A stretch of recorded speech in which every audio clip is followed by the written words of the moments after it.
দেশের জ্বালানি ইতিহাসে সূচিত হলো এক অনন্য মাইলফলক। দীর্ঘ প্রতীক্ষার পর পাবনার রূপপুর পারমাণবিক বিদ্যুৎ কেন্দ্রের প্রথম ইউনিটে শুরু হয়েছে জ্বালানি বা ইউরেনিয়াম লোডিং। এর মধ্য দিয়ে বিশ্বের ৩৩তম পারমাণবিক বিদ্যুৎ উৎপাদনকারী দেশ হিসেবে আত্মপ্রকাশ করল বাংলাদেশ। সবকিছু ঠিক থাকলে আগস্টের শুরু থেকেই পরীক্ষামূলক উৎপাদনে যাবে এই বিদ্যুৎ কেন্দ্র।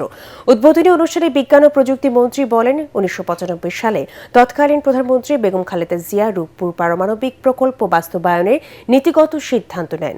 পাবনা প্রতিনিধি মোবারক বিশ্বাসের তথ্যচিত্রে আরও জানাচ্ছেন আসিফুর রহমান সাগর। পাবনার ঈশ্বরদীতে পদ্মার তীর ঘেঁষে দাঁড়িয়ে থাকা দেশের সবচাইতে ব্যয়বহুল আর স্বপ্নের প্রকল্প রূপপুর পারমাণবিক বিদ্যুৎ কেন্দ্র। এই প্রকল্পে রিঅ্যাক্টরে পারমাণবিক জ্বালানি বা ইউরেনিয়াম দেওয়ার মধ্য দিয়ে শুরু হল প্রথম ইউনিটের বিদ্যুৎ উৎপাদনের মূল পর্বের কাজ। এর মাধ্যমে বিশ্বের বুকে শান্তিপূর্ণ পারমাণবিক প্রযুক্তি ব্যবহারকারী দেশগুলোর অভিজাত ক্লাবে নিজেদের নাম লেখালো বাংলাদেশ। বাটন চেপে এই ঐতিহাসিক স্বপ্নযাত্রার আনুষ্ঠানিক উদ্বোধন করেন বিজ্ঞান ও প্রযুক্তি মন্ত্রী ফকির মাহবুব আনাম ও রাশিয়ার রাষ্ট্রীয় পারমাণবিক সংস্থা রোসাটমের মহাপরিচালক অ্যালেক্সি লিখাচেভ। উপস্থিত ছিলেন প্রধানমন্ত্রী বিজ্ঞান ও প্রযুক্তি উপদেষ্টা রেহান আসিফ আজাদ, আন্তর্জাতিক পারমাণবিক শক্তি সংস্থার প্রতিনিধি রাফায়েল গ্রসি, বিজ্ঞান ও প্রযুক্তি সচিব মোহাম্মদ আনোয়ার হোসেন সহ অন্যান্যরা। একে জ্বালানি খাতের অগ্রগতিতে ঐতিহাসিক মুহূর্ত উল্লেখ করে বিজ্ঞান ও প্রযুক্তিমন্ত্রী বলেন, ১৯৯৫ সালে তৎকালীন প্রধানমন্ত্রী বেগম খালেদা জিয়ার সভাপতিত্বে এ প্রকল্প বাস্তবায়নের সিদ্ধান্ত নেওয়া হয়। ২ বছরের পরিকল্পনা, গবেষণা, দক্ষতা উন্নয়ন এবং আন্তর্জাতিক সহযোগিতার সফল পরিণতি আমরা প্রত্যক্ষ করছি আজকে। প্রধানমন্ত্রী বিজ্ঞান ও প্রযুক্তি উপদেষ্টা রেহান আসিফ আজাদ প্রকল্প সংশ্লিষ্ট সবাইকে প্রধানমন্ত্রী তারেক রহমানের শুভেচ্ছা জানিয়ে বলেন, দেশের ইতিহাসে এই পদক্ষেপ প্রযুক্তিগত উত্তরণের পথে অনন্য অর্জন। এই প্রকল্পের মাধ্যমে আমরা কেবল বিদ্যুৎ উৎপাদনের নতুন দিগন্তে প্রবেশ করছি না, বরং একটি জ্ঞান ভিত্তিক, প্রযুক্তি নির্ভর, আত্মনির্ভরশীল বাংলাদেশ গঠনের দিকে এগিয়ে যাচ্ছি। রোসাটমের মহাপরিচালক বলেন, এই বিদ্যুৎ কেন্দ্র আগামী ১০০ বছর ধরে পরিবেশ বান্ধব বিদ্যুৎ উৎপাদন করবে। ২০১৭ সালের নভেম্বর মাসে শুরু হয় এই পারমাণবিক বিদ্যুৎ কেন্দ্রের নির্মাণ কাজ। এবছরের ১৬ এপ্রিল বাংলাদেশ পরমাণু শক্তি নিয়ন্ত্রণ কর্তৃপক্ষ বাইরো প্রথম ইউনিটের জন্য কমিশনিং লাইসেন্স দেয়। রূপপুর পারমাণবিক কর্তৃপক্ষ জানিয়েছে, জ্বালানি লোড করা মানেই তাৎক্ষণিক উৎপাদন নয়, এটি একটি দীর্ঘ কারিগরি প্রক্রিয়া শুরু। আগামী ৩০ দিন ধরে চলবে ১৬৩টি অ্যাসেম্বলি স্থাপনের কাজ। এরপর ধাপে ধাপে বাড়ানো হবে উৎপাদন সক্ষমতা। ২৪০০ মেগাওয়াট সক্ষমতার এই বিশাল কেন্দ্রটি চালু হলে শিল্প কৃষিতে আসবে নতুন গতি।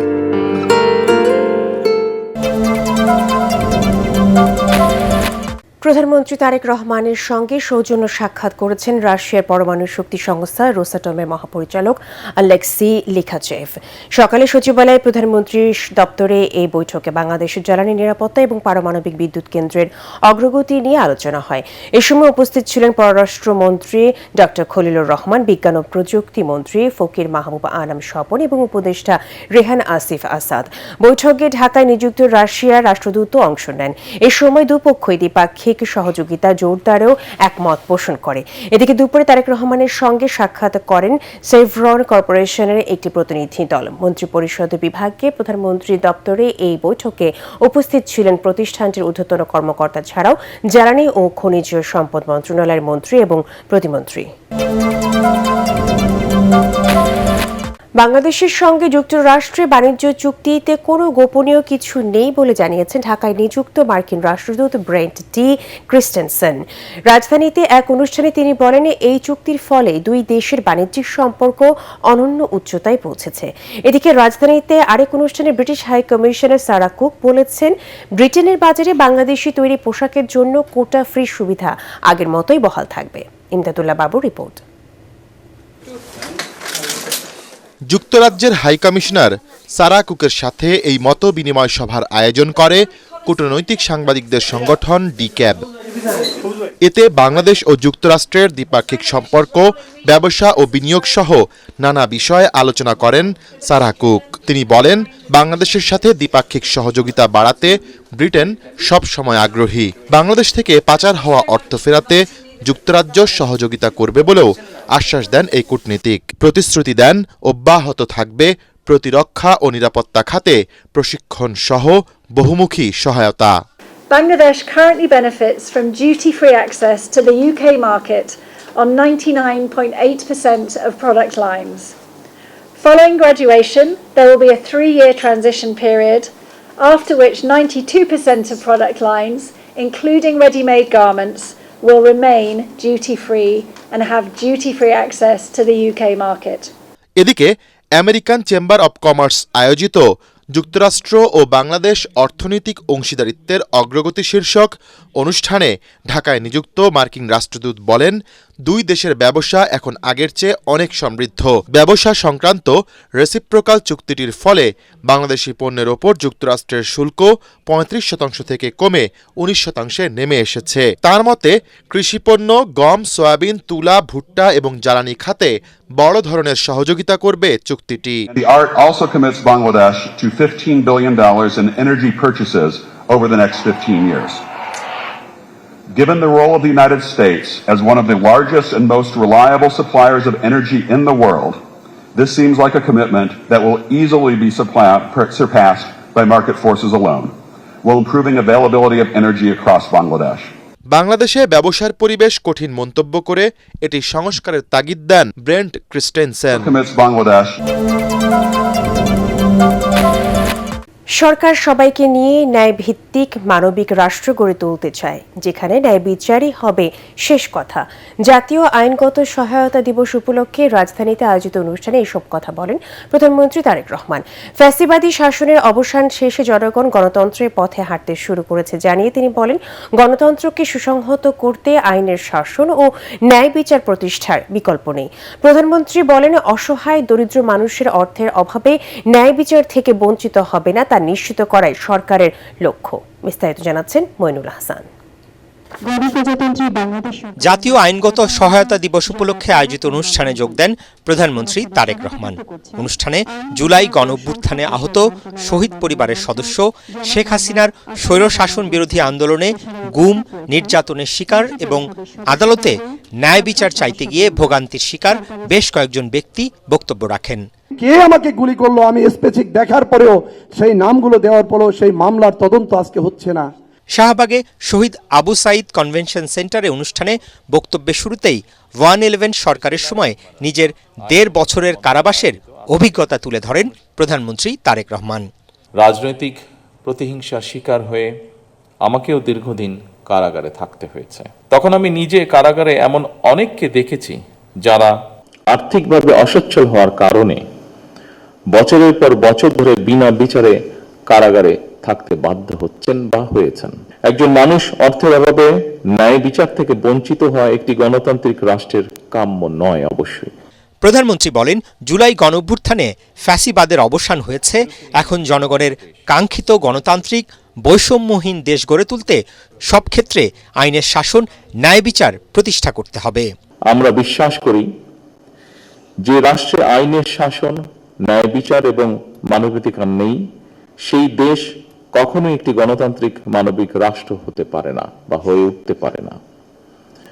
দীর্ঘ 1.5 দশকেরও ফ্যাসিবাদী শাসনের অবসানের পর বাংলাদেশের জনগণ পুনরায় গণতন্ত্রের পথে হাঁটতে শুরু করেছে।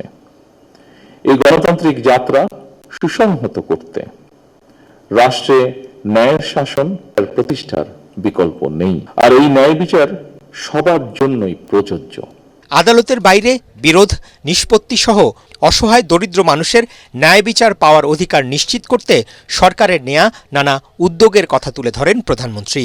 ন্যায় বিচার কখনোই কেবল আদালত কেন্দ্রিক নয়, কোনো প্রক্রিয়া নয়, এটি একটি জীবন্ত মূল্যবোধ যা রাষ্ট্রের প্রতিটি নীতি, প্রতিটি সিদ্ধান্ত এবং প্রতিটি প্রতিষ্ঠানের কার্যক্রমে অবশ্যই প্রতিফলিত হওয়া প্রয়োজন। আসুন আমরা সবাই মিলে একটি ন্যায়বৃদ্ধি মানবিক রাষ্ট্র গড়ে তুলি, যেখানে ন্যায় বিচারই হবে শেষ কথা আমাদের। আইনমন্ত্রী অ্যাডভোকেট আসাদুজ্জামানের সভাপতিত্বে অনুষ্ঠানে ঢাকায় ইউরোপীয় ইউনিয়নের রাষ্ট্রদূত মাইকেল মিলার বক্তব্য রাখেন। অনুষ্ঠানে আইনগত সহায়তা প্রদানের ক্ষেত্রে অবদান রাখায় 2 ব্যক্তি এবং প্রতিষ্ঠান হিসেবে বেসরকারি উন্নয়ন সংস্থা ব্র্যাককে পুরস্কৃত করা হয়। দেশে জঙ্গি তৎপরতা আছে বলে জানিয়েছেন প্রধানমন্ত্রী তথ্য উপদেষ্টা ডাক্তার জাহিদুর রহমান। শরিয়া ভিত্তিক দেশ পরিচালনার আকাঙ্ক্ষা পূরণ না হওয়ায় একটা গ্রুপ সক্রিয় হওয়ার চেষ্টা করছে। সচিবালয়ে নিয়মিত ব্রিফিংয়ে এসব কথা বলেন তথ্য উপদেষ্টা। তিনি বলেন, জঙ্গিদের একটা অংশ দেশের গুরুত্বপূর্ণ স্থাপনায় হামলার হুমকি দিয়েছে। আতঙ্কিত হবার কিছু নেই, এই বিষয়ে সতর্ক রয়েছে সরকার। রিপোর্ট জানাচ্ছেন মাহবুব কবির চপল। দেশে হঠাৎ করেই আলোচনায় জঙ্গিবাদ। জাতীয় সংসদ ভবন, বিমানবন্দর, সচিবালয়, পুলিশ সদর দপ্তর সহ গুরুত্বপূর্ণ স্থাপনায় সম্ভাব্য হামলার আশঙ্কায় সতর্কতা জারি করেছে গোয়েন্দা সংস্থা। এতে জনমনে কিছুটা আতঙ্ক দেখা দিয়েছে।